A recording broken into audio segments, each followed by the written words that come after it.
Right now টলিগঞ্জের প্রথম সারির একজন তারকা হলেন মিমি চক্রবর্তী।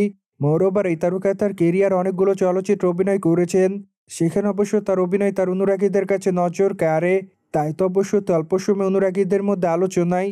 পায়দো এই তারকাকে সর্বদাই সামাজিক যোগাযোগ মাধ্যমে অ্যাক্টিভ দেখা যায়। সেখানে এই তারকা তার এভরিডের আপডেট অনুরাগীদের মধ্যে শেয়ার করেন।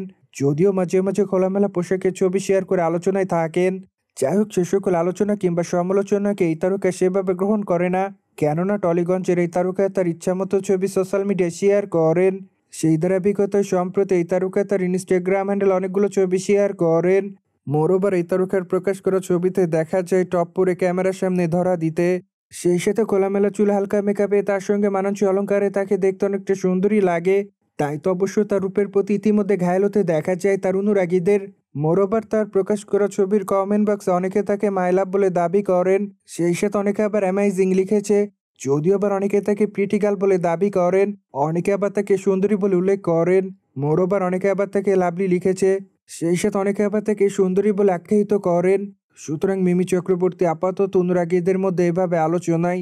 পায় ধুয়ে তুফান চলচ্চিত্র কলকাতা বাংলার এই তারকাকে সর্বশেষ অভিনয় করতে দেখা যায়। সেখানে অবশ্য তার অভিনয় তার অনুরাগীদের মধ্যে নজর কাড়ে। নট অনলি দ্যাট অভিনয়, কেননা এই তারকার আইটেম গানটিও তার অনুরাগীদের মধ্যে নজর কাড়ে। তাই তো অবশ্যই এরই মধ্যে কলকাতা বাংলার এই তারকা অনুরাগীদের মধ্যে আলোচনায়। অন্যদিকে এই তারকাকে ওটিটিতে অভিনয় করতে দেখবে তার অনুরাগীরা।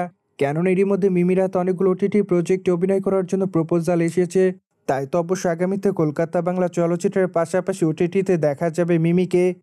সুতরাং জেনে তো নিলেন, টলিগঞ্জের তারকা মিমি চক্রবর্তী আপাতত গ্ল্যামার রূপে অনুরাগীদের মধ্যে ধরা দেয়।